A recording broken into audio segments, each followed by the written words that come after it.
এজন্য বিশ্বনবী বলতেন আসাদ্দু ফি আমরিল্লাহি ওমর, আমার দ্বীনের ব্যাপারে সবচেয়ে কঠোর ওমর। বিশ্বনবী বলতেন আমার পরে কোনো নবী নাই, কোনো রাসূল নাই, তবে আমার পরে যদি কেউ নবী হতো আমার ওমর নবী হয়ে যেত। লা নবিয়্যা বা'দি ওয়ালা রাসূল, আমার পরে রাসূল নাই, কোনো নবী নাই, তবে লাউ কানা বা'দি নবিয়্যুন লাকানা ওমর। প্রভু তুমি বলেছো রাসূল দেবে না, বলনি দেবে না ওমর, বলনি দেবে না হামজা তারি, খালিদ বিজয়ী সমর। প্রভু তুমি বলেছো রাসূল দেবে না, বলনি দেবে না ওমর, বলনি দেবে না হামজা তারি, খালিদ বিজয়ী সমর। প্রভু তুমি বলেছো রাসূল দেবে না। আল্লাহু আকবার। মদিনায় যত মুনাফিক ছিল জমের মতো ভয় পাইতো সাইয়েদনা ওমরকে। শয়তানদের লিডার ইবলিসও ভয় পেত ওমরকে। বিশ্বনবী বলেন ওয়াল্লাযী নাফসি বিয়াদিহি, ওমর ওই সত্তার কসম যেই সত্তার হাতে আমার আত্মা, মা লাকিয়াকা শাইতানু সালিকান ফাজ্জান ইল্লা সালাকা ফাজ্জান গায়রা ফাজ্জিক। ওরে ওমর, শয়তান যদি তোমারে কোনো রাস্তায় দেখে, ইবলিস যদি তোমারে কোনো রাস্তা দিয়ে হাঁটতে দেখে, ইবলিস ওই রাস্তা রেখে দিয়ে অন্য রাস্তা দিয়ে হাঁটে। ইবলিসও সাইয়েদনা ওমর ফারুককে দেখলে, এই রাস্তা দিয়ে দেখলে ওর বাপের কি জীবনে এই রাস্তা দিয়ে হাঁটবে না, এই রাস্তা ধুইয়া ওই আরেক রাস্তা ধরবে। চিল্লায় পড়েন আল্লাহু আকবার। কাফেররা ভয় পেত, মুনাফিকরা ভয় পেত, শয়তান ভয় পেত, এমনকি বিশ্বনবীর বিবিরাও ভয় পেত। সুবহানাল্লাহ পড়েন। বিশ্বনবীর বিবিরা বিশ্বনবীরে ধরলেন, আমারে এটা কিনা দেন ওইটা দেন। বিশ্বনবী কয় টাকা নাই, ক্ষমতা নাই, সামর্থ্য নাই, বেশি কথা কইলে তালাক নিয়ে যাও, তোমাদের চেয়েও সুন্দরী অনেক সতী সাধবী নারী আল্লাহ ব্যবস্থা করে দিবে। বিবিরা মাঝে মাঝে খুনসুটি করতো, নবীরে ধরতো, এটা নাই ওইটা নাই, এটা দেন। একবার সব বিবিরা টাইট করে ধরছে, ও নবী আয়েশার ঘরে যেদিন থাকেন সাহাবারা বেশি হাদিয়া পাঠায় কেন, আমাদের ঘরে যেদিন থাকেন পাঠায় না কেন? কালকে জুমার নামাজের পরে ঘোষণা দিবেন সবার ঘরে সমান সমান হাদিয়া। নবী কয় আমি হাইতান্ন। ও মিয়া, কে হাদিয়া দিবে, কটুক দিবে, এটা কি ইমাম সাহেবের কাজ? ইমাম সাহেবের বাসায় কে কোন দিন কি খাওয়াবে, কি গিফট দিবে, এটা তো কে যে গিফট দিবে তার ব্যাপার। বিশ্বনবী বললেন আবু বকরকে সবাই ভালোবাসে, তাই আবু বকরের মেয়ের ঘরে যেদিন আমার ডেট পরে থাকার সময়, ওই দিন হয়তো বেশি হাদিয়া পাঠায়, তোমাদের ঘরে পাঠায় না, আমার বলার কোনো সুযোগ। বিবিরা কয় না, আপনারে বলতেই হবে। নবী কয় আমি পারবো না, বিবিরা কয় পারবেন। ইন দ্য মিন টাইম দরজার উপর থেকে কে যেন সালাম দিল, আসসালামু আলাইকুম ওয়া রাহমাতুল্লাহ। বিশ্বনবী বললেন ওয়া আলাইকুমুস সালাম। বিশ্বনবী বুঝতে পারলেন সালামটা আমার ওমরের সালাম। বিশ্বনবী সালামের উত্তর দিয়ে বিবিদের দিকে তাকায়, দেখে একটা বিবি ওর সামনে নাই, সব উধাও, ভ্যানিশ হয়ে গেছে। ওই যে ওমর। সুবহানাল্লাহ পড়বেন না? এই জন্য ওমরকে শয়তানও ভয় পেত।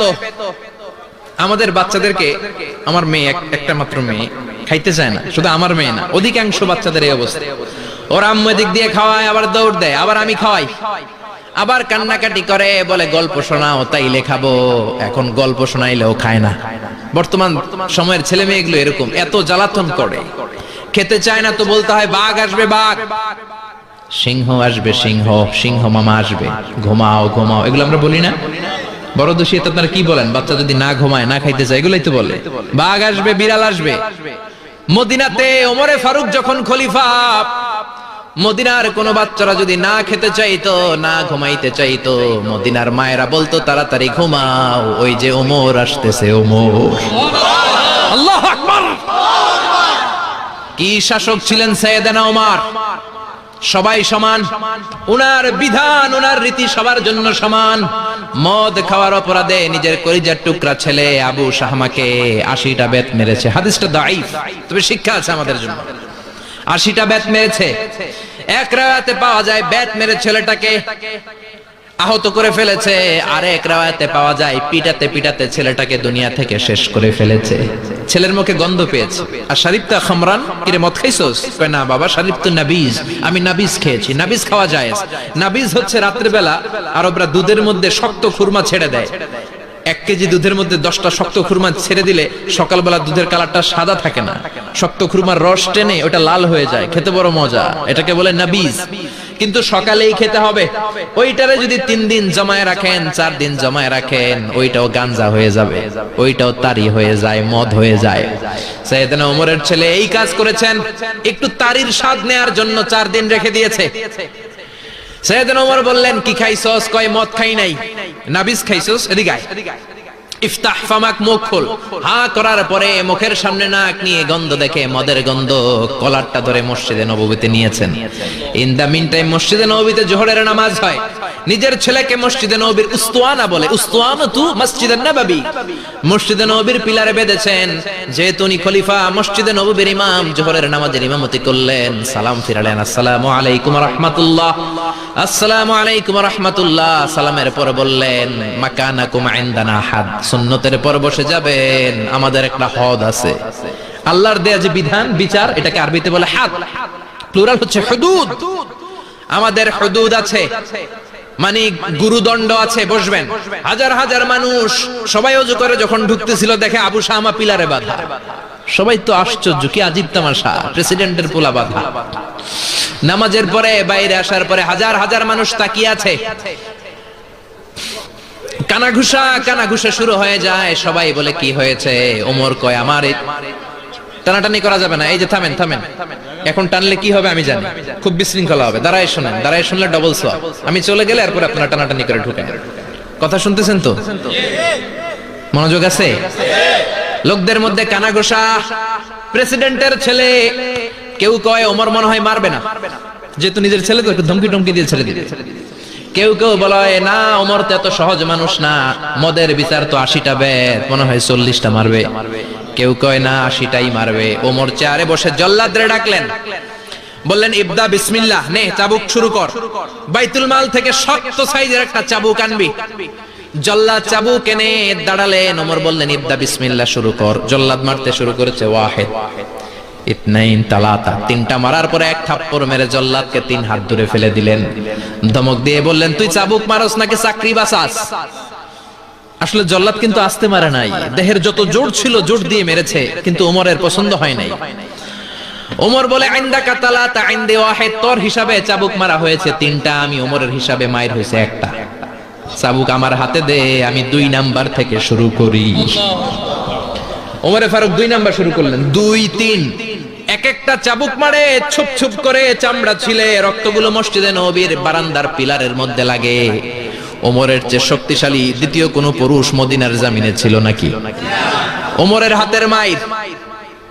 ছেলেটা চিৎকার দিয়ে বলে, বাবা, ও আব্বা, আর মদ খাবো না, ছেড়ে দেন, আর খাবো না। মদ তো আমি খাই নাই, আমি খেয়েছি নাবিজ, 3-4 দিন রাখার কারণে একটু মাতলামি হয়েছে আমার। আব্বা, এবারের জন্য ছেড়ে দেন, আর খাবো না। ওমরের কঠোর হৃদয়ে কোনো দয়া মায়া আসে না, মারতে লাগলেন। এবার আবু শাহামার মা, ওমরের বউ, পায়ের মধ্যে ওমরের পায়ে পড়ে ডেকে বলে, ওমর, আমার কলিজার টুকরা ছেলেটারে মারিস না। 30টা বাড়ি মারা হয়েছে, আর বাকি 50টা বাড়ির জন্য এক একটা চাবুকের বিনিময়ে আমি এক একটা ওট আল্লাহর রাস্তায় সদকা করব রে ওমর। সাইয়েদনা ওমর বলে, আরে নিয়ে যাও। আবু শাহামার মা ওট দিয়ে আল্লাহর জাইন, চাবুকের বাড়ি থেকে একটা বাড়িও কমানো যাবে না, 80টা বাড়ি দেয়া পর্যন্ত পৃথিবীর কোন শক্তি আবু শাহামারে আমার হাত থেকে ছুটাতে পারবে না। আবু শাহামার মা কাঁদতে লাগলো। ওমরের মনে দয়া মায়া হয় না। 40টা বাড়ি মারার পরে ছেলে বেহুশ, 50টা মারার পরে আবু শাহামা দুনিয়া থেকে শেষ। সবাই নিস্তব্ধ, নীরবতা, পিন ড্রপ সাইলেন্স, পিন পতন নীরবতা। রাগে তখনও গড়গড় করছে ওমর। সাইয়েদনা ওমর বললেন, গোসল দে, জানাজা দে, কবর দে। কবর দেওয়ার পরে ওই কবরের উপর 51 নাম্বার থেকে মারা শুরু করলেন। 52, 53, 60টা, 70টা, 80টা চাবুকের বাড়ি কবরের মধ্যে, বিশাল বিশাল বড় বড় বাড়ি মেরে আঘাত করে আল্লাহরে ডেকে বললেন, আল্লাহ, আমার ছেলে হওয়ার কারণে, প্রেসিডেন্টের ছেলে হওয়ার কারণে আমি পার্সিয়ালিটি করি নাই, একটা চাবুকের বাড়িও কম দেই নাই। কিয়ামতের দিন তুমি আমারে জালিমদের কাতারে দাঁড় করাতে পারবা না। আল্লাহু আকবার। ওই ওমরের শাসন যদি দেশে থাকতো, দেশটারে মদিনা বানাইতো কে? এখন রিকশাওয়ালার পোলার জন্য এক নিয়ম, প্রধানমন্ত্রীর পোলার জন্য আরেক নিয়ম। কুলিওয়ালা ঠেলাওয়ালার জন্য এক নিয়ম, প্রেসিডেন্টের মেয়ের জন্য আরেক নিয়ম। জোরে বলেন ঠিক কিনা? সবার জন্য যদি এক নিয়ম হতো, চুরি করলে যদি হাত কাটা হতো, জিনা করলে যদি পাথর মেরে গর্দানটা উড়িয়ে দেয়া যেত, বাংলার জমিনে আর কোনো চোর আর জিনাখোর পাওয়া যেত না। চুরি করলে হাত কাটো কার আইন? তবে এটা কলা চোর, মুরগি চোর, ডাব চোর, আম চোর না। যেই চোরগুলো একটা কলমের সিগনেচারের খোঁচায় দেশের হাজার কোটি টাকা মেরে দেয়, ওই চোরদের হাত আগে কাটতে হবে। যেরকম ঠিক কিনা? এক কলমের খোঁচায় শেয়ার বাজার খাইয়া ফেলায়, হলমার্ক খাইয়া ফেলায়, দেশের টাকা সুইজারল্যান্ডে পাঠায়, ওই চোরগুলার হাত। জোরে বলেন ঠিক কিনা? এজন্য বিশ্বনবী বলতেন, আসাদুহুম ফি আমরিল্লাহি উমর। আল্লাহর দ্বীন বাস্তবায়নে সবচেয়ে কঠোর সাহাবী ছিলেন ওমর। আবু বকর ছিলেন নরম, ওমরের মেজাজকে গরম বানাইছে কে? এই জন্য ইসলামের মধ্যে যেমনি সহনশীলতা আছে, আবার ইসলামের মধ্যে বিদ্রোহ আছে না নাই? অন্যায় দেখলে থামিয়ে দেওয়ার দরকার আছে না নাই?